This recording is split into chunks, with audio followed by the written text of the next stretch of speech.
ഇന്ന് ഞാൻ ഷെയർ ചെയ്യാൻ പോണത് മീൻകറിയുടെ റെസിപ്പിയാണ്. ഓരോ സ്ഥലത്തും ഓരോ രീതിയിലായിരിക്കില്ല മീൻകറി വെക്കണേ. ഇതേപോലെ വെക്കണ എവിടെയെങ്കിലും ഉണ്ടെങ്കിൽ ഒന്ന് കമൻറ്റ് ചെയ്യണേ. ഇത് നമ്മുടെ തൃശ്ശൂർ സ്റ്റൈൽ മീൻകറി എന്ന് പറയാം കേട്ടോ. തൃശ്ശൂരിൻ്റെ സാധാരണ തേങ്ങാപ്പാൽ വെച്ചിട്ടുള്ള മീൻകറിയാണ്. കുറച്ച് എരി കുറവിൽ കുറച്ച് മധുരമൊക്കെ ഉള്ളൊരു കറിയാണ് കേട്ടോ. ഇതായിരുന്നു നമ്മുടെ ഇന്നത്തെ സ്പെഷ്യൽ. എന്തായാലും നിങ്ങളൊന്ന് കണ്ടു നോക്കിയിട്ട് അഭിപ്രായം പറയണേ. അപ്പം നമുക്ക് പരിപാടി തുടങ്ങിയാലോ. ആദ്യം നമുക്കൊരു മസാല തയ്യാറാക്കണം കേട്ടോ. കുറച്ച് അല്ലി വെളുത്തുള്ളിയും ഇഞ്ചിയും, പിന്നെ നമ്മൾ അത്യാവശ്യത്തിന് ഉപ്പ്, മഞ്ഞൾപ്പൊടി, പിന്നെ മുളക് പൊടി ഇടണം കേട്ടോ. ഇത്ര ഒഴിച്ചിട്ട് നമുക്ക് കുറച്ച് കറിവേപ്പില ഇട്ട് കൊടുത്തു, കുറച്ച് ഓയിൽ ഒഴിച്ച് കൊടുത്തു കേട്ടോ. ഇനി നമുക്കിതൊന്ന് അരച്ചിട്ട് വരാം. നമ്മൾ കഴുകി വൃത്തിയാക്കി വെച്ചിട്ടുള്ള മീനിലേക്ക് ഈ അരപ്പൊന്ന് ഇട്ട് കൊടുക്കണം കേട്ടോ. അപ്പോൾ അരപ്പിൽ കുറച്ച് ഓയിൽ കുറവുണ്ട്, അപ്പോൾ ഞാൻ കുറച്ച് ഓയിലും കൂടി ഒഴിച്ച് കൊടുത്തിട്ടുണ്ട് കേട്ടോ.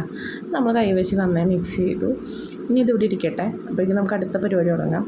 ഇത്രയും സാധനങ്ങൾ ആവശ്യമുണ്ട്. നമുക്കൊരു തേങ്ങയുടെ ഒരു 3/4 ഭാഗത്തോളം നമുക്ക് വേണം. അപ്പോൾ ഇനി അതൊക്കെ അരിഞ്ഞെടുത്തിട്ടുണ്ട് കേട്ടോ. ഇനി നമ്മുടെ മീൻ ചട്ടി വെച്ച് തീ കത്തിച്ചു. ഇനി നമുക്ക് എണ്ണ ചൂടാൻ വേണ്ടി വെയിറ്റ് ചെയ്യുക. ആദ്യം തന്നെ കറിവേപ്പില ഇട്ട് കൊടുക്കാം കേട്ടോ. കറിവേപ്പിലയുടെ സ്മെല്ല് നമ്മുടെ വെളിച്ചെണ്ണ വന്നു കഴിഞ്ഞാൽ ഭയങ്കര ഒരു സ്മെല്ല്, നല്ല സ്മെല്ലാണ്. ഇനി നമുക്ക് ഇഞ്ചി പച്ചമുളകൊക്കെ ഒന്ന് അരിഞ്ഞ് വെച്ചേക്കാം. ഇതൊന്നും മൊരിയിച്ചെടുക്കാം കേട്ടോ. വെളിച്ചെണ്ണയിലാട്ടോ നമ്മൾ ഈ കറി വയ്ക്കണേ. ഇനി നമ്മളതൊന്നും മൊരിഞ്ഞ് വരട്ടെ. ഭയങ്കരമായിട്ട് വാടിയൊന്നും വരണ്ട, ചെറുതായിട്ടൊന്ന് വാടിയാൽ മതി. വാടി വന്നതിന് ശേഷം നമുക്ക് ഒരു സബോള അരിഞ്ഞിട്ട് കൊടുക്കുക. അതൊന്ന് നന്നായിട്ട് വാടി വരണം. ഭയങ്കര മൊരിഞ്ഞൊന്നും വരണ്ട, അത്യാവശ്യം വാടിയാൽ മതി. പിന്നെ നമ്മൾ കുറച്ച് ഉപ്പിട്ട് കൊടുക്കുക, പെട്ടെന്നൊന്ന് വാടിക്കിട്ടാൻ. അപ്പോൾ ഇതേ അത്യാവശ്യം വാടിയുണ്ട് കേട്ടോ. ഇനി നമ്മൾ മഞ്ഞൾപ്പൊടി ഇട്ട് കൊടുക്കുക. മഞ്ഞൾപ്പൊടി ഒന്ന് മൊരിയിച്ചെടുക്കുക. അടുത്ത് നമ്മൾ മല്ലിപ്പൊടി ഇട്ട് കൊടുക്കുക കേട്ടോ. മല്ലിപ്പൊടി ഇട്ടു. ഇനി നമുക്കിതൊന്ന് മൊരിയിച്ചെടുക്കുക. അടുത്തത് നമുക്ക് മുളക് പൊടി ഇട്ട് കൊടുക്കാം. മുളക് പൊടി കുറച്ച് മതി ഇട്ടാൽ, കാരണം എരിവ് കുറവുള്ളൊരു മീൻ കറിയാണ്. അപ്പോൾ നമ്മൾ കുറച്ച് മുളക് പൊടി ഇട്ട് അതൊന്ന് പച്ചമണം പോകാൻ വേണ്ടിയിട്ടൊന്ന് മൂപ്പിച്ചെടുത്തു. ഇനി നമ്മളിതിൽ വെള്ളം ഒഴിക്കണല്ലേ, നമ്മൾ തേങ്ങാപ്പാലാണ് ഒഴിക്കണേ. അപ്പോൾ ഇത് നമ്മുടെ 2ാം പാലായിട്ടാണ്. അപ്പോൾ ഞാൻ ഒരു തേങ്ങ ഫുള്ള് എടുത്തിട്ടില്ല, എന്നാലും ഒരു 3/4 ഭാഗത്തോളം എടുത്തിട്ടുണ്ട് കേട്ടോ. ഇനിയിപ്പോൾ നമ്മൾ 2ാം പാൽ ഒഴിച്ച് കൊടുത്തു. 2ാം പാൽ കുറച്ച് അധികം വേണം കേട്ടോ. അതിലാണ് നമ്മുടെ മീൻ കിടന്ന് വേകണേ. അപ്പോൾ നമ്മൾ നന്നായിട്ട് ഇളക്കി ഉപ്പും പുളിയൊക്കെ ഒന്ന് ഇട്ട് കൊടുത്തു. ഉപ്പൊക്കെ നോക്കിയിട്ട് ഇട്ട് കൊടുക്കുക, പുളി ഇട്ട് കൊടുക്കുക കേട്ടോ. ഇനി നമുക്ക് തിളപ്പിക്കണം. തിളച്ചുണ്ട്. ഇനി നമുക്ക് മീനുകൾ ഓരോന്നായിട്ട് അതിലേക്ക് പറക്കിയിട്ട് കൊടുക്കുക കേട്ടോ.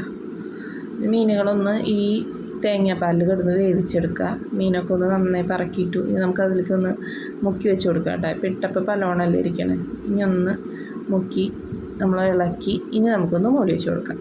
അപ്പോൾ അതെ തിളച്ച് സെറ്റായി എണ്ണയൊക്കെ തെളിഞ്ഞ് വന്നിട്ടുണ്ട് കേട്ടോ. നമുക്കൊന്ന് ഇളക്കി കൊടുക്കാം. ഇപ്പോൾ മീനൊക്കെ നന്നായി വെന്ത് വന്നിട്ടുണ്ട്. ഇനി നമുക്ക് ഫസ്റ്റത്തെ തേങ്ങാപ്പാൽ ഒഴിച്ച് കൊടുക്കാം. ഇനിയിപ്പോൾ അധികം ഇട്ട് കോരി അലമ്പം വേണ്ട, അധികം ഇട്ട് തിളപ്പിക്കാൻ വേണ്ട കേട്ടോ. ചെറുതായിട്ടൊന്ന് ഇളക്കി കൊടുക്കുക. എന്നിട്ടൊന്ന് പതുക്കെ ഒന്ന് തിളയ്ക്കുക. ചട്ടിയിലായതുകൊണ്ട് തന്നെ പെട്ടെന്ന് തള വരും. അതങ്ങനെ കൂടെ ഇറക്കി വയ്ക്കുക. അപ്പോൾ അത് ഇറക്കി വെച്ചിട്ട് അത് തിളയ്ക്കുന്നുണ്ട് കേട്ടോ. ഇനി നമുക്ക് മീൻ കറി ഒന്ന് കാച്ചണം. ആദ്യം വെളിച്ചെണ്ണ ഒഴിച്ച് കൊടുക്കുക. അതിലേക്ക് ചെറിയ ഉള്ളി നമ്മൾ അരിഞ്ഞ് വെച്ചിട്ടുണ്ട്, അതൊന്നിട്ട് മൂപ്പിച്ചെടുക്കുക. അപ്പോൾ അത്യാവശ്യം നന്നായിട്ട് മൊരിഞ്ഞ് വരണം കേട്ടോ. ഇനി നമ്മൾ വേപ്പിലിട്ട് കൊടുക്കുക. വേപ്പില ഒന്ന് മൊരിഞ്ഞ് വരിക. അപ്പോൾ കരിഞ്ഞ പോലെ തോന്നും, പക്ഷേ കരിയല്ല, നന്നായി മൊരിഞ്ഞ് വരണം. പിന്നെ ഒരു തുണ്ട് മുളക് പൊടി ഇട്ട് കൊടുക്കുക. മുളക് പൊടി ഇട്ട് അപ്പം തന്നെ ഫ്ലെയിം ഓഫ് ആക്കുക. ഇനി ഒന്ന് നന്നായിട്ട് മിക്സ് ചെയ്ത് നമ്മുടെ കറിക്ക് ഒഴിച്ച് കൊടുക്കുക കേട്ടോ. ഇത്രയുള്ള നമ്മുടെ മീൻ കറിയുടെ പരിപാടി. നല്ല കളറിൽ, നല്ല മഞ്ഞ കളറിൽ വന്നിട്ടില്ലേ, നല്ല അടിപൊളിയായിട്ടാ. നിങ്ങളിനി ഇപ്പോഴെങ്കിലും ഉണ്ടാക്കി നോക്കുമ്പോൾ ഇതെവിടെ ഉണ്ടാക്കി നോക്കണം. പിന്നെ കുത്തിക്കോരി അലമ്പൊന്നും വേണ്ട, വെറുതെ ഒന്ന് മിക്സ് ചെയ്ത് കൊടുത്താൽ മാത്രം മതി കേട്ടോ. ഇപ്പോൾ മീൻ കറി ഇങ്ങനെയുണ്ട്, അടിപൊളിയായിട്ട് വന്നിട്ടില്ലേ. ഇനി നമുക്കൊന്ന് ജസ്റ്റ് ഇളക്കി വെച്ച് കൊടുക്കുക. ഇനി മൂടി വെച്ച് കൊടുക്കുക. നന്നായിട്ട് എണ്ണയൊക്കെ തെളിഞ്ഞ് നല്ല സെറ്റായിട്ട് വന്നിട്ടുണ്ട് കേട്ടോ. ഇങ്ങനെയാണ് നമ്മുടെ തൃശ്ശൂർ സാധാരണ മീൻ കറി വയ്ക്കുക. ഇനി അങ്ങനെ എല്ലാത്തവരുണ്ടെങ്കിലും പറയണം കേട്ടോ. ഇനിയിപ്പോൾ നമ്മളെന്തായാലും അടുത്ത് ചട്ടി അടുപ്പത്ത് വെച്ചു, കുറച്ച് വേപ്പില ഇട്ടു. ഇനി നമുക്ക് നമ്മുടെ ചാളകളൊന്ന് വറുത്തെടുക്കാം കേട്ടോ. തൃശ്ശൂർ ഭാഗത്തൊക്കെ മത്തീനെ ചാള എന്നാട്ട് പറയാം. ഇനി ഒന്നുമില്ല, വേവണതിനനുസരിച്ച് നമ്മൾ മൊരിയതിനനുസരിച്ചിട്ട് 2 സൈഡ് ഇട്ട് കൊടുത്തു. അതൊന്ന് മൊരിയിച്ചെടുത്തു. മീൻ വെന്ത് വന്നിട്ടുണ്ട് കേട്ടോ. ഇപ്പം ഞാൻ രാത്രി ആട്ട കറി എടുക്കണേ. ആദ്യം ചോറ് എടുത്തു, പിന്നെ നമ്മുടെ മീൻ കറി. അപ്പോഴേക്കും മീൻ കറി പകുതി കഴിഞ്ഞു കേട്ടോ. പിന്നെ മീൻ കറി എടുത്തപ്പോഴേക്കും പുളിയൊക്കെ നന്നായി വന്നിട്ടുണ്ട്. ഞാൻ കറി എടുത്തതിന് ശേഷം ആ പുളിയൊക്കെ എടുത്താൽ പിറ്റേ ദിവസത്തേക്ക് ഭയങ്കര പുളിയായിപ്പോൾ. അപ്പോൾ വേണ്ട, നമ്മുടെ ചാറൊക്കെ നല്ല തിക്ക് ചാറ. പിന്നെ 2 ചാളയും പിന്നെ കാലത്തെ കുറച്ച് മുതിരിപ്പേരി ഉണ്ടായിരുന്നു കേട്ടോ.